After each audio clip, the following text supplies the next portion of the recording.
Bonjour à tous et bienvenue sur la suite des tests AB avec la significativité d'un test statistique. Dans la vidéo précédente, vous avez appris les tests AB ainsi que les tests d'hypothèse. Mettons en pratique ce que nous avons vu avec un exemple de la vie courante.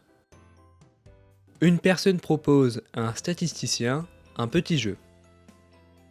Si la personne obtient plus de 60 faces sur 100 lancers de pile ou face avec sa pièce, il gagne 100 €. A l'inverse, si la personne obtient moins de 60 faces, il perd 5 €. Le statisticien, connaissant les probabilités associées à cet événement, sait que les 5 € lui sont offerts.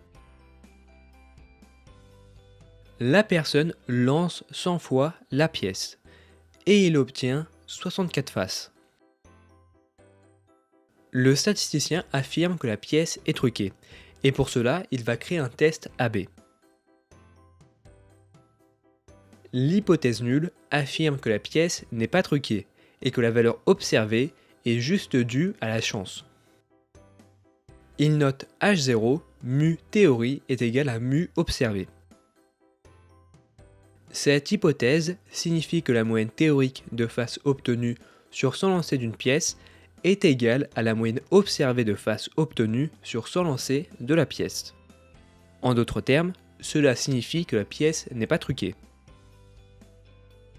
En revanche, l'hypothèse alternative affirme que la pièce est truquée et que la valeur observée est beaucoup trop extrême pour que cela s'explique par le hasard. Il note H1, X théorie différent de X observé.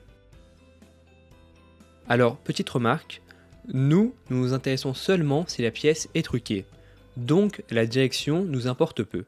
Mais il n'y a pas de grande différence entre choisir un test unilatéral ou un test bilatéral. Cette hypothèse signifie que la moyenne théorique de faces obtenues sur 100 lancers d'une pièce est différente de la moyenne observée de faces obtenues sur 100 lancers de la pièce. Ce qui signifie que la pièce est truquée. Donc voici nos deux tests d'hypothèse. Pour créer un test statistique, le statisticien a besoin de plusieurs informations. Premièrement, de la moyenne théorique, en soi l'espérance. La moyenne théorique de 100 lancers d'une pièce est de 50. Deuxièmement, il a besoin de la valeur observée. La valeur observée est de 64 faces. Et pour finir, il a besoin de l'écart type. Il nous faut donc calculer l'écart type. Pour cela, nous allons modéliser le processus aléatoire à l'aide d'une boîte. La boîte théorique contient 50 tickets 1 et 50 tickets 0. L'écart type de cette boîte est égal à 0,5. Ce cas est un peu particulier, car nous avons la boîte théorique. C'est comme si nous avions l'écart type de la population, alors que dans la réalité, nous n'avons jamais l'écart type de la population. Et pour estimer l'écart type de la population, nous prenons l'écart type de l'échantillon. Dans notre cas, ça reviendrait à dire que nous prenons l'écart type avec 64 faces et 36 piles. Bon, pour notre exemple, nous allons prendre l'écart type de la population. Alors, l'écart type nous informe sur la variabilité au sein de l'échantillon. Mais nous, ce qui nous intéresse, c'est la variabilité entre les échantillons. Car connaître la variabilité entre les échantillons permet de déterminer la probabilité qu'un échantillon soit égal à 64 faces ou plus. Pour cela, nous mesurons l'erreur type. Nous faisons l'écart type fois la racine carrée du nombre de tirages, soit 0,5 fois la racine carrée de 100, ce qui nous fait 5. L'erreur type est égale à 5. Et maintenant, nous avons toutes les informations pour calculer le test statistique. Nous avons la moyenne théorique qui est de 50 faces, la valeur observée qui est de 64 faces et l'erreur type qui est égale à 5.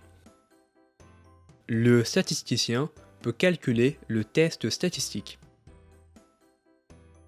Le test statistique détermine de combien d'erreurs type la valeur observée est éloignée de l'espérance, c'est-à-dire de la moyenne théorique. Pour connaître le résultat, nous faisons la valeur observée moins l'espérance, le tout divisé par l'erreur type. Et oui, c'est exactement le calcul du z-score. Mais là, c'est un test. D'ailleurs, on l'appelle le z-test. Donc, nous faisons 64 moins 50 divisé par 5, ce qui nous fait 2,8. Donc, d'après l'hypothèse nulle, la valeur observée est à 2,8 erreurs type de l'espérance. Et là, vous devez vous demander, pourquoi d'après l'hypothèse nulle? Car nous sommes toujours avec l'hypothèse nulle. Si la pièce n'est effectivement pas truquée comme le sous-entend l'hypothèse nulle, alors la probabilité d'obtenir un échantillon de 64 faces se situe à 2,8 erreurs type de l'espérance. Cette probabilité, nous pouvons la calculer en utilisant la table statistique.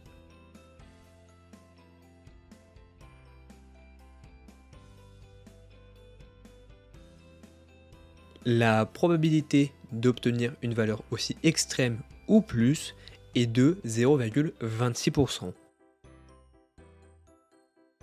Donc, si la pièce n'est pas truquée, la probabilité d'obtenir 64 faces ou plus juste grâce à la chance est de 0,26%.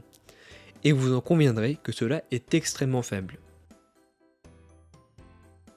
En statistique, nous considérons que si la probabilité d'avoir une valeur aussi extrême ou plus est inférieure à 5%, alors nous rejetons l'hypothèse nulle. Avec 0,26%, nous rejetons l'hypothèse nulle. Donc, le statisticien conclut que la pièce est truquée. Mais est-ce pour autant vrai? Est-ce que la pièce est forcément truquée? Non, il se peut que la personne soit extrêmement chanceuse et ait bien réussi à obtenir 64 faces avec une pièce non truquée. Dans ce cas, la probabilité que cet événement se produise est de 0,26%. Le statisticien considère qu'avec un seuil inférieur à 5%, il rejette l'hypothèse nulle et considère que la pièce est truquée. Car pour le statisticien, le résultat ne peut pas être dû au hasard. La probabilité que cela soit dû au hasard est de 0,26%. Non, pour lui, quelque chose d'autre a influencé la pièce. Ici, que la pièce soit truquée. Nous pouvons aller plus loin et déterminer quelle est l'espérance de la pièce truquée. Nous allons considérer que l'écart type pour la pièce truquée est de 0,5 et que l'erreur type est égale à 5. Pour déterminer l'espérance de la pièce truquée, nous utilisons l'intervalle de confiance de 95%. Pour rappel, l'intervalle de confiance de 95% signifie que sur 100 échantillons, environ 95 couvrent le paramètre, avec un intervalle de 2 erreurs type à leur moyenne, et environ 5 échantillons ne couvrent pas le paramètre, même avec un intervalle de 2 erreurs type. Nous pouvons être confiants à 95% que l'intervalle 54 et 74 couvre le paramètre. C'est-à-dire que nous sommes confiants à 95% que le paramètre, en soit l'espérance de la pièce truquée, se situe entre 54 et 74 faces. L'intervalle de confiance est utilisé pour estimer un paramètre à partir d'un échantillon. Évidemment, vous n'y voyez pas l'utilité dans cet exemple, mais en entreprise, calculer l'intervalle de confiance pour estimer un paramètre est crucial. Dès que le statisticien a rejeté l'hypothèse nulle, il conclut que le test est statistiquement significatif. Alors la question que vous devez vous poser est qu'est-ce qu'un test statistiquement significatif? Le statisticien voulait savoir si la différence était significative pour affirmer que la pièce soit truquée. Nous considérons une différence significative quand la différence observée n'est pas due au hasard, mais à la différence de traitement, c'est-à-dire quand nous rejetons l'hypothèse nulle. Ce qui est le cas avec le lancer de pièces. Le statisticien a calculé que la probabilité d'obtenir une valeur aussi extrême ou plus était de 0,26%, sachant l'hypothèse nulle. Donc la probabilité est inférieure à 5%, le test est statistiquement significatif, c'est-à-dire qu'il rejette l'hypothèse nulle. Avec l'exemple des médicaments, le test est statistiquement significatif si nous rejetons l'hypothèse nulle et que le médicament A est supérieur au médicament B. Cependant, nous ne pouvons jamais être sûrs à 100% que la différence est due au traitement. Pourquoi me direz-vous? Car l'hypothèse principale que nous faisons est que les moyennes des échantillons suivent une loi normale. C'est le théorème central-limite. Et si vous vous rappelez, une loi normale elle est que asymptotique, c'est-à-dire qu'elle ne touche jamais l'axe des x. Ce qui signifie qu'il existe une infinité de probabilités, même petites, qu'un événement extrême puisse se produire. Si nous traduisons ceci avec l'exemple du lancer de pièces, cela signifie qu'il est parfaitement possible d'obtenir 64 faces ou plus avec une pièce non truquée. Juste la probabilité est extrêmement faible. En statistique, nous avons un seuil à partir duquel la chance n'explique pas la différence observée. Ce seuil est souvent de 5% ou de 1%, cela dépend du contexte. Et ce seuil est aussi appelé le seuil alpha. Typiquement, le statisticien a choisi un seuil alpha de 5%. Avec un seuil alpha de 5%, nous rejetons l'hypothèse nulle si la probabilité d'obtenir une différence aussi extrême ou plus est inférieure à 5% dans le cadre de l'hypothèse nulle. C'est-à-dire, si la probabilité d'obtenir une différence aussi extrême ou plus est égale à 4,9%, nous rejetons l'hypothèse nulle et la différence observée n'est pas due au hasard. Cette probabilité de 4,9% signifie que dans le cadre de l'hypothèse nulle, il y a 4,9% de chances que la différence observée soit due au hasard. Avec le lancer de pièces, la probabilité de 0,26% signifie qu'il y a 0,26% de chances que la différence observée soit due au hasard avec une pièce non truquée.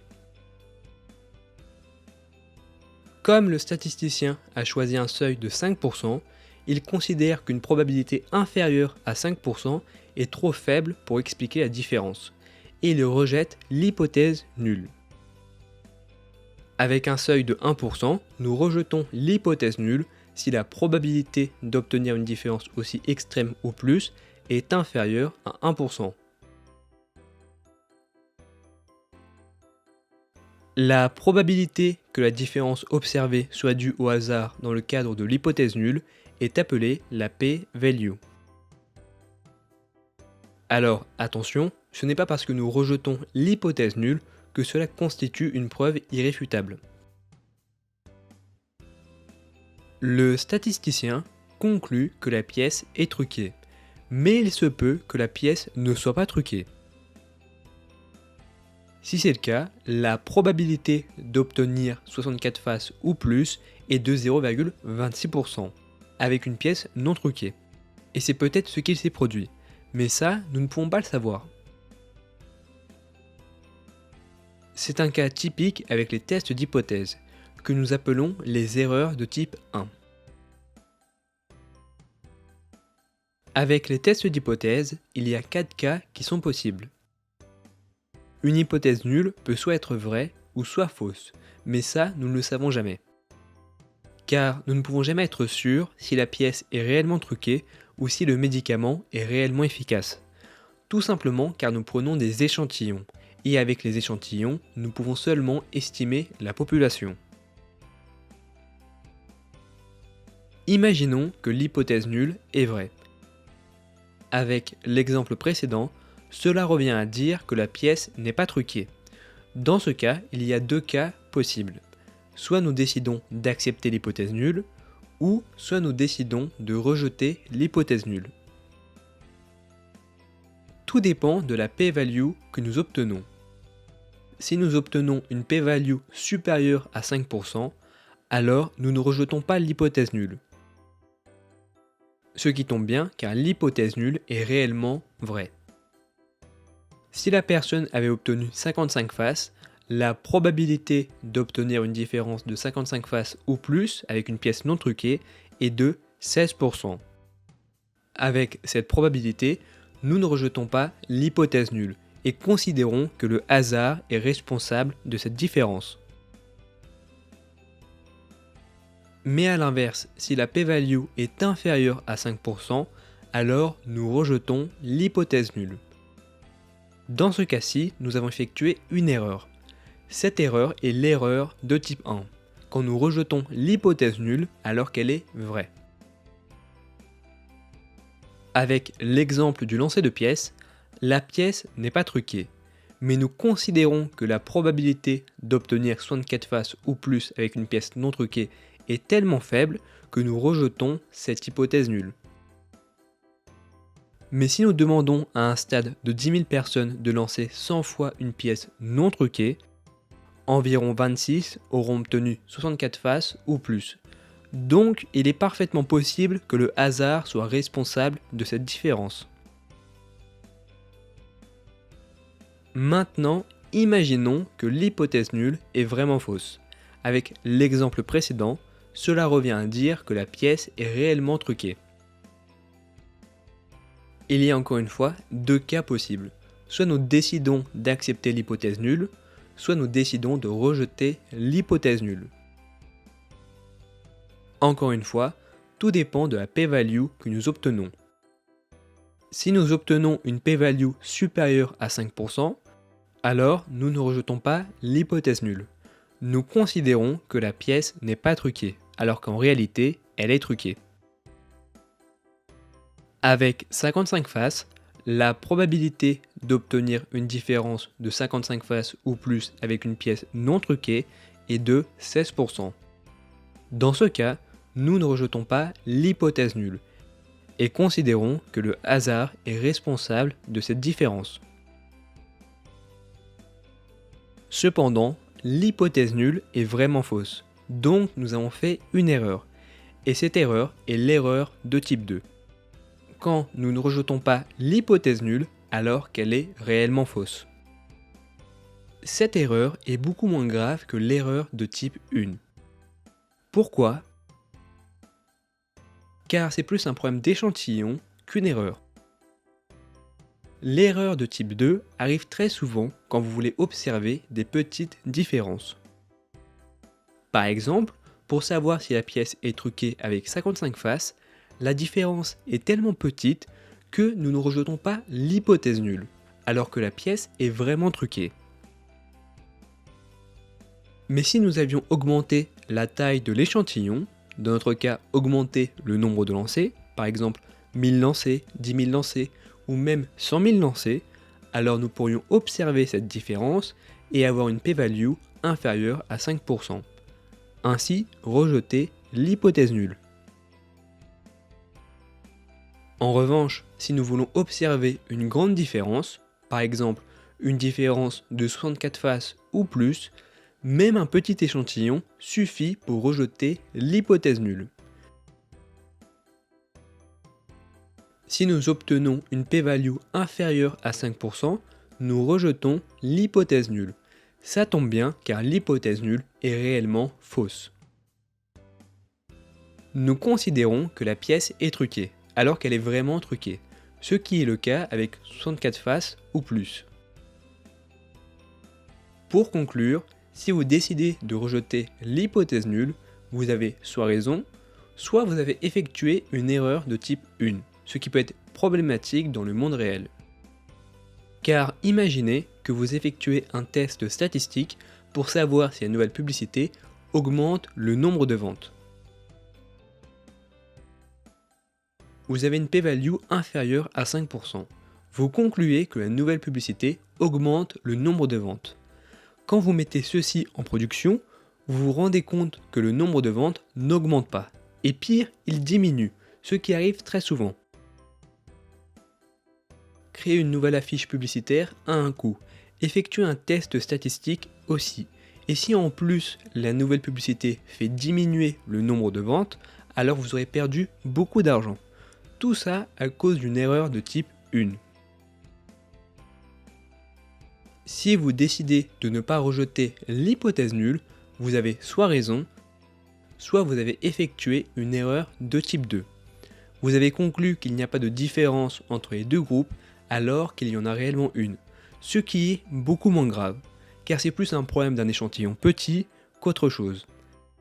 La différence observée est trop petite pour la visualiser.